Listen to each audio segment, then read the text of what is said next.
ఆదికాండము 42 అధ్యాయము 1 నుంచి 38 వచనం వరకు వాక్య ధ్యానము.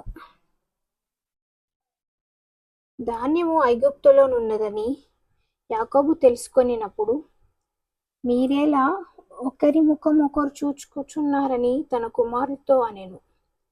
మరియు అతడు, చూడుడి, ఐగుప్తులో ధాన్యమున్నదని వింటినై, మనము చావక బ్రతుకున్నట్లు మీరు అక్కడికి వెళ్ళి మన కొరకు అక్కడి నుండి ధాన్యము కొనుగొని రండని చెప్పగా, యోసేపు 10 మంది అన్నలు ఐగుప్తులో ధాన్యము కొనుపోయిరి.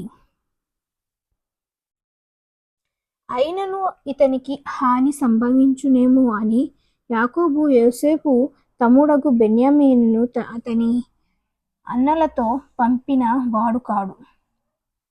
కరువు కానాను దేశంలో ఉండెను గనుక ధాన్యము కొనవచ్చిన వారితో కూడా ఇశ్రాయేలు కుమారులు వచ్చిరి. అప్పుడు యోసేపు ఆ దేశమంతటి మీద అధికారి అయి ఉండెను. అతడే ఆ దేశ ప్రజలందరినీ ధాన్యమమ్మకము చేయువాడు కనుక యోసేపు సహోదరులు వచ్చి ముఖాముఖులు నేలను మోపి అతనికి వందనములు చేసిరి. యోసేపు తన సహోదరులను చూచి వారిని గుర్తుపట్టి వారికి అన్యుని వలె కనబడి వారితో కఠినముగా మాటలాడి, మీరెక్కడి నుండి వచ్చితిరని అడిగాను. అందుకు వారు, ఆహారము కొనుకొనుటకు కానాను దేశం నుండి వచ్చితిమనిరి. యోసేపు తన సహోదరులను పట్టెను కానీ వారతన్ని గుర్తుపట్టలేదు. యోసేపు వారిని గూర్చి తాను కనిన కలలు జ్ఞాపకము చేసుకొని, మీరు వేగులవారు, ఈ దేశము గుట్టు తెలిసి కొన వచ్చితిరి అని వారితో అనగా, వారు, లేదు ప్రభువా, నీ దాసులమైన మేము ఆహారము కొనుకొనుటకే వచ్చితిమి. మేమందరము ఒక్క మనుషుని కుమారులము. మేము యథార్థవంతులమే గాని నీ దాసులమైన మేము వేగుల వారము కామని అతనితో చెప్పిరి. అయితే అతడు, లేదు, ఈ దేశము గుట్టు తెలుసుకొనుటకై వచ్చితిరని వారితో అనెను. అందుకు వారు, నీ దాసులమైన మేము 12 మంది సహోదరులము, కానాను దేశంలో నున్న ఒక మనిషిని కుమారులము. ఇదిగో, కనిష్ఠుడు నేడు మా తండ్రి వద్ద ఉన్నాడు, ఒక్కడు లేడు అని ఉత్తరమిచ్చిరి. అయితే యోసేపు, మీరు వేగులవారని నేను మీతో చెప్పిన మాట నిజమే. దీనివలన మీ నిజము తెలియబడును. ఫరో జీవము తోడు మీ తమ్ముడు ఇక్కడికి వచ్చితేనే గాని మీరు ఇక్కడ నుండి వెళ్ళకూడదు. మీ తమ్ముడిని తీసుకొని వచ్చుటకు మీలో ఒకని పంపుడి, అయితే మీరు బంధింపబడి ఉందురు. అట్లు మీలో సత్యమున్నదో లేదో మీ మాటలు శోధింపబడును. లేని ఎడల ఫరో జీవం తోడు మీరు వేగుల వారని చెప్పి వారిని 3 దినములు చెరసాలలో వేయించెను.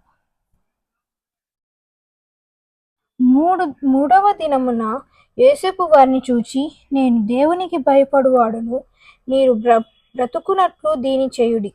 మీరు యథార్థవంతులైతిరా, మీ సహోదరులలో ఒకడు ఈ చెరసాలలో బంధింపబడవలెను. మీరు వెళ్ళి మీ కుటుంబముల కరువు తీరుటకు ధాన్యము తీసుకొని పోవుడి. మీ తమ్ముని నా యొద్దకు తీసుకొని రండి. అట్లు మీ మాటలు సత్యమైనట్లు కనబడును కనుక మీరు చావరని చెప్పాను. వారట్లు చేసిరి. అప్పుడు వారు, నిశ్చయంగా మన సహోదరుని ఎడల మనము చేసిన అపరాధమును నాకు శిక్ష పొందుచున్నాము. అతడు మనలను బతిమాలుకొనినప్పుడు మనము అతని వేదన చూచియు వినకపోతిమి. అందువలన ఈ వేదన మనకు వచ్చనని ఒకనితో ఒకడు మాట్లాడుకొనిరి. మరియు రూబేను, ఈ చిన్నవాని ఎడల పాపము చేయకూడని నేను మీతో చెప్పలేదా? ఆయనను మీరు వినగలైతే కనుక అతని రక్త ప్రార్థము మన మీద మోపబడుచున్నదని వారి ఉత్తరమిచ్చెను. అయితే ద్విభాషి వారి మధ్య నుండెను గనుక తన మాట యోసేపు గ్రహించెనని వారు తెలుసుకోనేలేదు. అతడు వారి యొద్ద నుండి అవతలకు పోయి ఏడ్చి మరలా వారి యొద్దకు వచ్చి వారితో మాట్లాడి వారిలో షిమ్యోనును పట్టుకొని వారి కనుల ఎదుట అతన్ని బంధించెను. మరియు యోసేపు వారి గోనెలను ధాన్యముతో నింపుటకును ఎవరి రూకర్లు వారి గోనెల్లో తిరిగి ఉంచుటకును ప్రయాణము కొరకు భోజన పదార్థములు వారికి ఇచ్చుటకును ఆజ్ఞ ఇచ్చెను. అతడు వారి ఎడల నిట్లు జరిగించెను. వారు తాము కొనిన ధాన్యమును తమ గాడిదల మీద ఎక్కించుకొని అక్కడ నుండి వెళ్ళిపోయిరి. అయితే వారు దిగిన చోట ఒకడు తన గాడిదకు మేత పెట్టుటకై తన గోనె విప్పినప్పుడు అతని రూకలు కనబడెను. అవి అతనికి గోనె మూటిలో ఉండెను. అప్పుడు అతడు నా రూకలు తిరిగి ఇచ్చివేసినారు, ఇదిగో ఇవి నా గోనెలోనే ఉన్నవని తన సహోదరులతో చెప్పెను.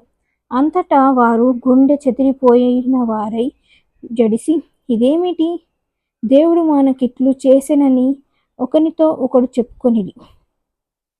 వారు కానాను దేశమందున్న తమ తండ్రి అయిన యాకోబు నొద్దకు వచ్చి తమకు సంభవించినది యావత్తును అతనికి తెలియజేసిరి. ఎట్లనగా ఆ దేశమునకు ప్రభువైన వాడు మాతో కఠినంగా మాట్లాడి మేము ఆ దేశమును వేగు చూడ వచ్చిన వారమని అనుకొనెను. అప్పుడు మేము యథార్థవంతులము, వేగుల వరం కాము. 12 మంది సహోదరులము, ఒక్కని తండ్రి కుమారులము, ఒకడే లేడు. మా తమ్ముడు నేడు కానాను దేశమందు మా తండ్రి యొద్ద ఉన్నాడని అతనితో చెప్పితిమి. అందుకు ఆ దేశపు ప్రభువు మమ్మును చూచి, మీరు యథార్థవంతులని దీని వలన నేను తెలుసుకొందును. మీ సహోదరుల్లో ఒకరిని నా యొద్ద విడిచిపెట్టి మీ కుటుంబములకు కరువు తీరునట్లు ధాన్యము తీసుకొని పోయి నా యొద్దకు ఆ చిన్నవాని తోడుకొని రండి. అప్పుడు మీరు యథార్థవంతులే గాని వేగులవారు కారని నేను తెలుసుకొని మీ సహోదరుని మీకప్పగించెదను. అప్పుడు మీరు ఈ దేశమందు వ్యాపారం చేసుకొనవచ్చునని చెప్పెననిరి. వారు తాము గోనెలను కుమ్మరించినప్పుడు ఎవరి రూకల మూట వారి గోనెలనే ఉండెను. వారును వారి తండ్రియు ఆ రూకల మూటలు చూచి భయపడిరి. అప్పుడు వారి తండ్రి అయిన యాకోబు వారిని చూచి, మీరు నన్ను పుత్రహీనునిగా చేయుచున్నారు. యోసేపు లేడు, షిమ్యోను లేడు, మీరు బెన్యామీనును కూడా తీసుకొని పోవుదురు. ఇవన్నీ నాకు ప్రతికూలముగా ఉన్నవని వారితో చెప్పెను. అందుకు రూబేను, నేనతన్ని నీ యొద్దకు తీసుకొని రాని ఎడల నా 2 కుమారులను నీవు చంపవచ్చును. అతన్ని నా చేతికి అప్పగించుము, అతన్ని మరలా నీ యొద్దకు తీసుకొని వచ్చి అప్పగించెదనని తన తండ్రితో చెప్పెను. అయితే అతడు, నా కుమారుని మీతో వెళ్ళనీయను, ఇతని అన్న చనిపోయెను, ఇతడు మాత్రమే మిగిలి ఉన్నాడు. మీరు పోవు మార్గమున ఇతనికి హాని సంభవించిన ఎడల నెరసిన వెంట్రుకలు గల నన్ను మృతుల లోకములోనికి దుఃఖముతో దిగిపోవునట్లు చేయుదురని చెప్పెను.